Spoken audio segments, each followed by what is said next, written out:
17 верасня ў Беларусі з нядаўняга часу адзначаюць дзень адзінства, бо Чырвоная армія вызваліла рабочых і сялян з заходняй Беларусі. Ура! Вось, праўда, ад чаго людзей вызвалілі, а галоўнае, для чаго? Не зусім зразумела.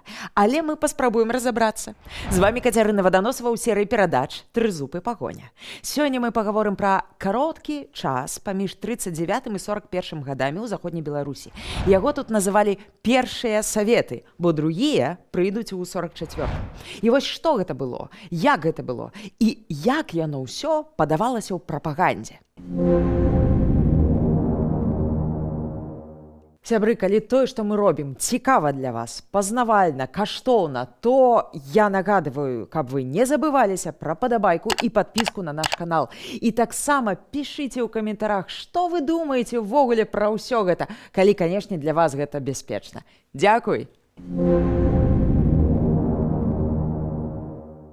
1 верасня 39 года Нямецчына напала на Польшчу. Саветы далучыліся 17 верасня. Нягледзячы на гераічную, напраўду, абарону, Польшча проста не магла перамагчы. Супраціў яе быў зламаны, і зусім хутка бальшавікі і нацысты правялі новую мяжу, а БССР прырос 5 новымі абласцямі. Цэнтрам заходняй Беларусі стаў Беласток. Ва ўкраіне, адпаведна, Львоў, бо працэсы гэта ішлі люстэркава паралельна. І тут галоўнае правільна аформіць гэтую агрэсію, каб яна была падобная на вызваленне. Звярніце, калі ласка, увагу на карціну Монаса Мазансона «Сустрэча савецкіх танкістаў у заходняй Беларусі». Яна вам нічога не нагадвае? Канешне, тыя, хто цікавіцца мастацтвам, адразу пазнаюць карціну Волкава «Вызваленне Мінска 3 ліпеня 44». Кампазіцыя ідэнтычная. Танк, танкісты, шчаслівыя людзі, дзеці. Толькі ў першым варыянце ровар, а ў другім матацыкл. Мазансон, дарэчы, быў больш крэатыўны, бо ў яго сустрэць вызваліцеляў вядуць нават сляпога. Ён, напэўна, хацеў танк памацаць, штосьці такое. Гэта пра тое, што ўсе савецка-расійскія вызваленні робяцца пад капірку. Тагачасная агітацыя – гэта просто шэдэўр. Давайте паглядзім урывак «Союз киножурнала» про товарища Бабаева. Несколько часов назад, вырвавшись вперед с 4 пулеметами, он проявил исключительный героизм, уничтожив в горячей схватке большую группу польских офицеров. Ён знішчыў цэлую групу афіцэраў. Дзіўна, што не генералаў. Альбо вось фрагмент таксама вельмі характэрны. Угощайтесь, ребята, печенье особенное, московское. Ну, канешне, куды ж без дзяцей? На плакатах, на паштовых марках паўсюдна маюць быць дзеці. Часам здаецца, што чым больш страшныя злачынствы рабілі бальшавікі, тым больш у іхнай прапагандзе дзяцей. Ленін і дзеці, Сталін і дзеці, Варашылаў і дзеці, чырвонаармеец і дзеці. І ўрэшце салдат у Трэптав-парку ў Берліне таксама з дзіцём на руках. Пра гэта мы, дарэчы, рабілі выпускі. Дык вось, а дзе народ? У людзей спыталі, хочуць яны таго вызвалення ці не? Зараз раскажу. Усю гэтую аперацыю трэба было неяк аформіць, упакаваць, нібыта дэмакратычна. І зрабілі роўна таксама, як пазней Пуцін зробіць у Крыме і на Донбасе. Маўляў, вось народ, і ён дае карт-бланш вызваліцелям, забярыце нас да сябе і накарміце нас печеньем особенное московское. На 22 кастрычніка 39-го прызначаны выбары дэлегатаў на народны сход заходняй Беларусі. Пад іх падводзіла шырокая агітацыя з велапрабегамі, плакатамі, улёткамі. Толькі ў Ваўкавыскім, напрыклад, раёне прайшло 197 сходаў і мітынгаў. І яўка на выбары фантастычная, 97%. Цікава, што галасавалі, у тым ліку, жаўнеры Чырвонай арміі, якія тут дыслакаваліся. А што? У дакладной запісцы сакратара Беластоцкага абкаму ЦК КПБ бальшавікоў мы чытаем, што выбары прайшлі ва ўмовах ажестачоннай класавай барьбы, але яны справіліся. І вось выснова. Выборы явились крупнейшей политической демонстрацией любви трудящихся масс области к советской власти, партии и великому Сталину. Дэлегатаў збіраюць у Беласток у апошніх чыслах кастрычніка. У якасці гаворачых галоваў туды пацягваюць Янку Купалу і Якуба Коласа. Магчыма, іх акурат з гэтай нагоды не расстралялі, бо спатрэбіліся. Там жа Сергей Прытыцкі, з якога ўжо пачалі ваяць суперзорку, бо патрэбныя героі. І таксама там палітвязні з польскіх турмаў. І ўсё гэта пад спевы хору Рыгора Шырмы. Весела, задорна, цудоўна. Толькі вось Шырму, дарэчы, праз 2 гады арыштуюць, і выжыве ён толькі дзякуючы заступніцтву Якуба Коласа. Яму пашчасціла. А шмат каму з беларускіх дзеячоў не пашчасціла.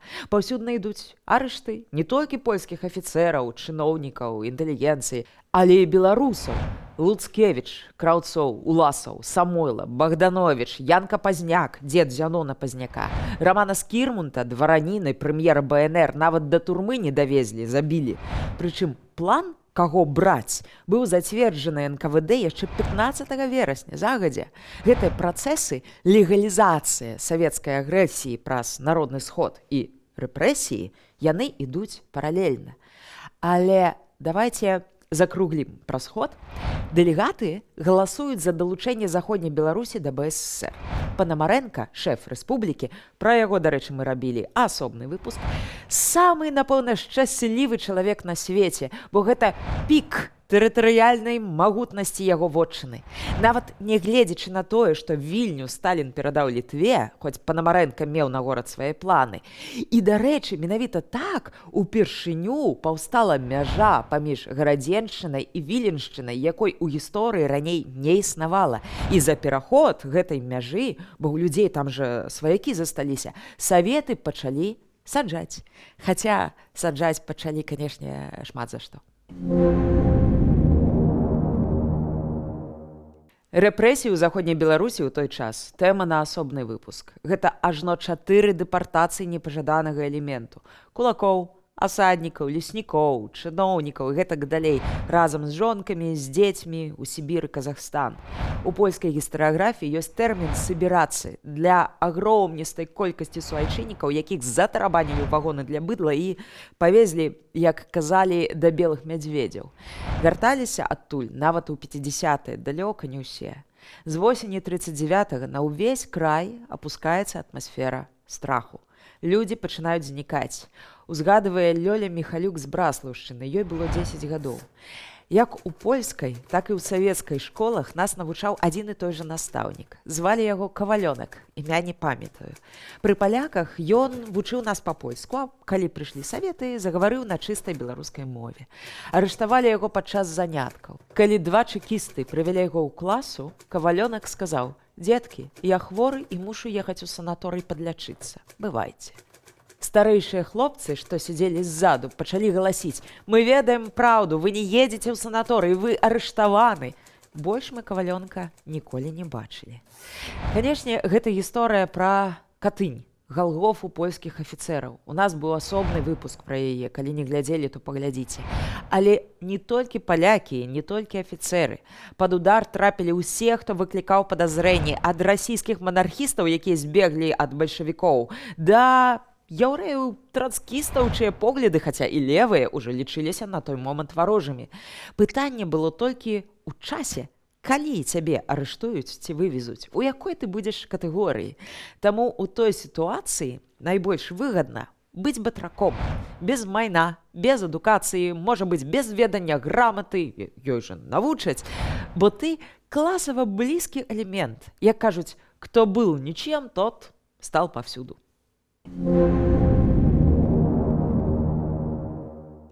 Любое публічнае мерапрыемства, сход ці лекцыя для новай улады не толькі прапаганда, але і спосаб выяўляць нелаяльных.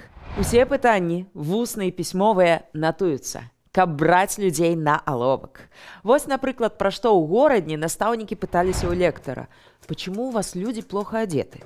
Какая разница между купцом и спекулянтом? Какая разница между кулаком и трудящимся крестьянином? Почему у нас экономическая нужда? Нас, вероятно, ждет голод. Вы говорите, что в капиталистических странах нет свободы. Почему во Франции, Англии и США есть компартии?» А вось, што піша сакратар Монькаўскага райкама партыі ў абкам партыі. І тут жа скардзіцца, што ў пісьмовых пытаннях людзі не пакідаюць прозвішчаў. Ён так стараўся, ён арганізаваў 4 вечары адказаў і пытанняў. І вось пра што пыталі: кто просил Красную армию, чтобы она пришла? Почему дороги продукты в лавках и нет промтоваров? Почему вы нас обманываете? У вас армия разута и раздета. А гэта ж сапраўды шок, бо самі вызваліцелі панурыя, галодныя, злыя. Ну і далей усе гэтай шалёныя гісторыі пра тое, як рускія афіцэрскія жонкі хадзілі ў начнушках у тэатр, думаючы, што гэта вечаровыя сукні, бо не бачылі такога. Будзе час, пачытайце запіскі афіцэра Чырвонай арміі Сергея Пісэцкага. Там яно пададзена атмасферна і з гумарам. Куды менш вядомы твор Пісэцкага «Адам і Ева». Гэта аповесць пра каханне і апошняе мірнае лета 39-го. Вільня, Трокі, Беласток. Там па сюжэце ў самым канцы ўвосень герой шукае дзяўчыну, едзе да яе, а там нікога няма. Пусты дом. І так пусцелі цэлыя вуліцы, раёны, а замест старых уласнікаў жилплошчу займалі зусім іншыя людзі. Апошняя масавая дэпартацыя насельніцтва заходняй Беларусі прайшла 19-20 чэрвеня 41-го. Толькі ўдумайцеся. Вось нападуць немцы, а рускія далей ваююць з цывільнымі, з жанчынамі, з дзецьмі. Яны ж умеюць. Слухайте, а давайте пра што-небудзь добрае. Як стала шмат беларускай культуры, новыя школы, клубы, кіно, ці пра пісьменнікаў. Гэта ж інжынеры чалавеческіх душ, як казаў Сталін. У Беластоку ўжо ў лістападзе 39-го правялі улік пісьменнікаў і налічылі 226, але 160 адбракавалі нафіг. Засталося пад 60, з іх зляпілі беластоцкае аддзяленне Саюза пісьменнікаў БССР. Лідарам стаў Гірш Смоляр. Напэўна, вы яго не чыталі. Я таксама. Дык вось, 38 з іх пісалі на ідыш, 11 па-польску, 2 па-беларуску і 1 па-расейску. Адным з тых двух беларусаў быў Піліп Пестрак, які 11 гадоў адтарабаніў у польскай турме і быў гатовы пісаць пра крывавы панскі рэжым. І як бы ўсё, больш няма каму. Таму ў склад управы увялі таксама Пімена Панчанку, хоць ён і ўсходнік, але ён удзельнічаў у вызвольным паходзе. Маладзец. Мэта Саюза пісьменнікаў – пісаць творы, якія б спрыялі камуністычнаму выхаванню, паскаралі развіццё новага чалавека і працэс ачышчэння яго свядомасці ад уплываў праклятай мінушчыны. Прасцей кажучы, пісьменнікі – гэта штатныя прапагандысты. І пісаць ім трэба не пра тое, што яны бачаць тут і зараз, а пра тое, як раней было фігова і як заўтра будзе класна. Машына прапаганды атрымлівае і новыя задачы. 20 чэрвеня 1940-го у дакладзе пра стан партыйнай агітацыі мы читаем: «После выборов вся агитационно-массовая работа была направлена на разрешение очередных хозяйственно-политических задач, решений о поставках зерна, мяса и шерсти государству». То бок, сэнс у тым, каб пераканаць людзей працаваць ужо не на сябе, а на дзяржаву. І тут жа адказ на пытанне, навошта прыйшлі вызваліцелі. Верагодна, каб вызваліць людзей ад мяса і хлеба, і трошкі ад шэрсці, бо яны самі галодныя. Вялікая колькасць кадраў заходнюю Беларусь хлынула з усходу. Мясцовым не давяралі. Усяго да канца 1940-го на новыя землі прыбыла 31 тысяча ўсходнікаў, агітатараў, чыноўнікаў, настаўнікаў і гэтак далей. Іхная мова расійская. Напрыклад, вучоба непісьменнай моладзі прызыўнога веку ў заходняй Беларусі вялася выключна па-расійску. Тут навошта ім у арміі беларуская ці польская, праўда? Лекцыі і даклады таксама па-расійску.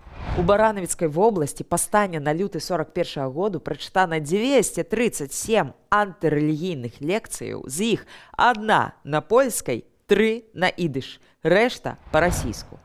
Пасха и ее реакционная роль.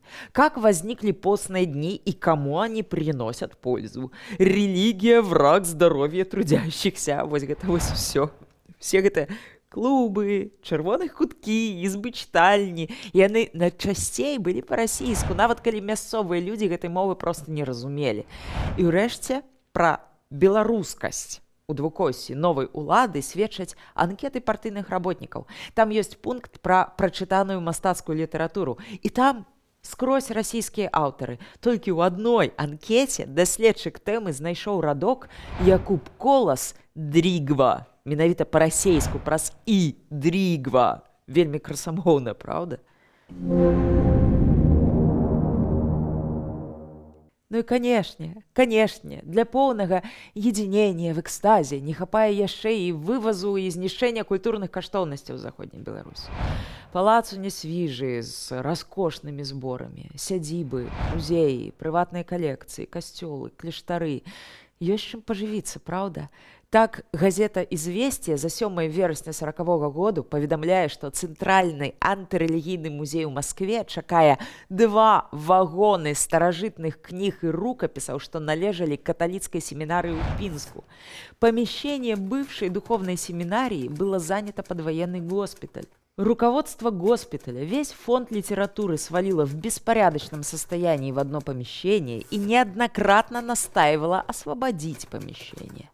Беларусь просто страціла гэты кнігазбор. Зав облано, нейкі Старыковіч, махнуў рукой і даў вывесці 33 тысячы кніг. Рэшта яшчэ нейкі час ляжала ў парткабінеце ў неразабраным выглядзе, і куды яно падзелася, Бог ведае. Што казаць, калі нават у кіраўніцтве БССР пра гэта ўрэшце задумаліся, уявіце, да чаго дайшло. Вось дакумент за 5 листопада 40-го году з апісаннем сітуацыі. Некоторые музеи из России командируют в БССР своих научных работников исключительно с целью вывоза предметов древности, культуры и искусства. Древние курганы распахиваются, иногда даже целиком сносятся. В городе Давидгородке с ведома местного горсовета разрушено городище 12-13 веков. В Волковыске раскапывается с целью добычи глины подобное же городище. В деревне Дятлове Кахановского района взорван для получения щебня так называемый Рогволодов камень с надписью 1171 года. Наверсе пообещали разобраться и принять самые рашучие меры. Як вы думаете, ці прынялі гэтыя меры? Напишите, калі ласка, ў каментарах. Ну а ўжо пасля вайны, бінго! Прасцей будзе проста зваліць усё на немцаў. На каго ж яшчэ? Уся гэтая гісторыя, як мне падаецца, не пра палітычны выбар, бо палітычнай волі і выбару беларусаў тут не было і няма. Усё вырашалі за іх у Маскве. Гэта гісторыя не пра нацыянальны антаганізм між беларусамі, украінцамі, яўрэямі, палякамі, бо Масква сама удала стварала гэты вузел канфліктаў і сама імі карысталася. Гэта гісторыя куды больш сур'ёзная.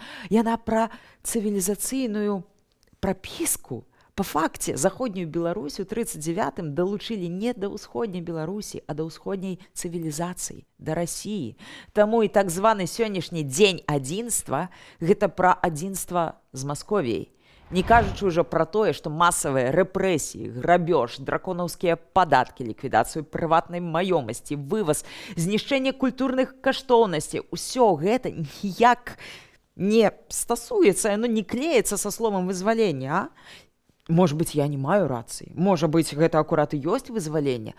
Давайте сустрэнемся з вамі ў каментарах. А на сёння, напэўна, час развітвацца. Будзьма разам з сапраўднай гісторыяй.